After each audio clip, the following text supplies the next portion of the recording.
Et si je te disais que ce qui sépare un investisseur chanceux d'un investisseur intelligent, ce sont les chiffres.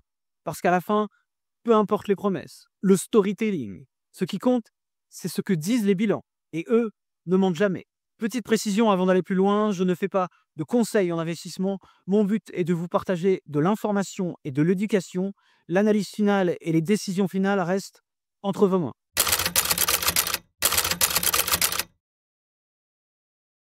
Analyser une entreprise, c'est comme lire un roman. Sauf qu'ici, chaque ligne raconte une histoire en chiffres. Tu veux savoir si elle est rentable, si elle s'endette trop, si elle crée de la valeur pour ses actionnaires. Tout est là, dans ces rapports financiers.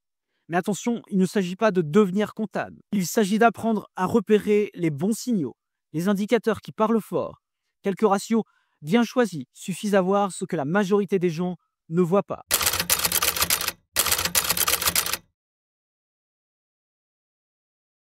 Un ratio que les professionnels adorent, le ratio prix sur croissance des bénéfices. Il met en rapport le prix de l'action avec la croissance des bénéfices. Autrement dit, est-ce que le prix que tu paies aujourd'hui vaut vraiment la croissance à venir? Si ce ratio est inférieur à 1, l'entreprise est probablement sous-évaluée. Entre 1 et 1,2, elle est correctement valorisée. Au-delà, attention, tu risques de payer trop cher pour sa croissance. C'est un peu comme acheter une voiture. Tu ne veux pas payer le prix d'une Ferrari pour un moteur de Clio.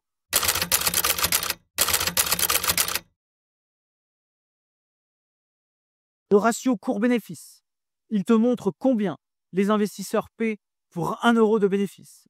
Mais beaucoup s'arrêtent là. Les pros, eux, comparent toujours ce ratio actuel avec la moyenne du secteur et la moyenne historique de l'entreprise. Parce qu'un ratio court-bénéfice de 25 peut être cher ou complètement justifié si la société croît de 30% par an. Le ratio court-bénéfice, c'est un thermomètre, et c'est la tendance qui compte. Est-ce qu'il monte à cause de la spéculation ou parce que les résultats explosent?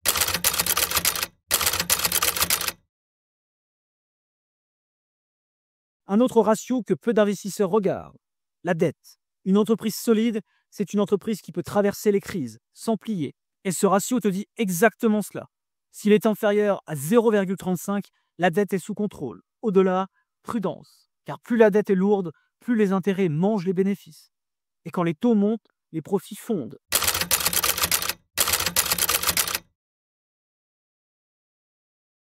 Imagine que le marché panique, l'action chute, et tu découvres que l'entreprise détient plus de cash que de dette. Ce cash, une fois divisé par le nombre d'actions, te donne la trésorerie nette par action. C'est une sorte de plancher invisible. Même si tout s'effondre, tu sais que la société vaut au moins cela. Les investisseurs prudents adorent ce ratio, car il limite les mauvaises surprises.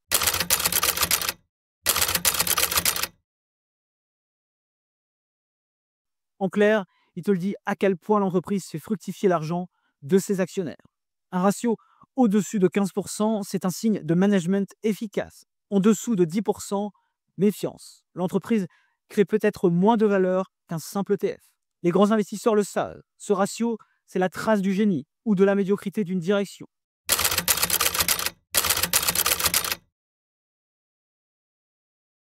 Tu veux savoir si les profits sont vrais?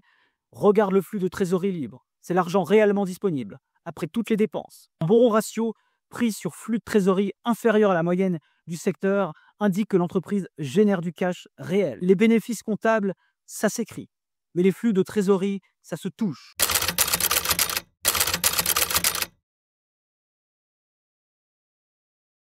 Tu comprends maintenant pourquoi un investisseur intelligent ne regarde pas seulement le prix. Il cherche une histoire solide, appuyée par des chiffres cohérents. Et quand ces deux mondes s'alignent, c'est là qu'on trouve les vraies opportunités, les pépites que le marché sous-estime encore. Avant de passer à la suite, je t'ai préparé des quiz gratuits pour tester ce que tu viens d'apprendre. 10 questions simples pour voir si tu as vraiment l'œil d'un investisseur intelligent. C'est ludique, rapide et tu auras ton score immédiatement.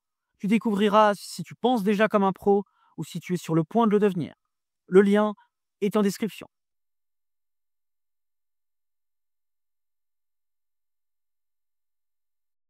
Ce que tu viens d'apprendre ici, c'est le cœur du métier d'analyste. Pas de magie, pas de devinette, juste des chiffres, des repères et du bon sens. Dans le prochain épisode, on ira encore plus loin. On verra comment acheter, quand vendre et comment reconnaître les signaux de rotation quand une histoire d'entreprise est terminée et qu'il est temps de passer à la suivante.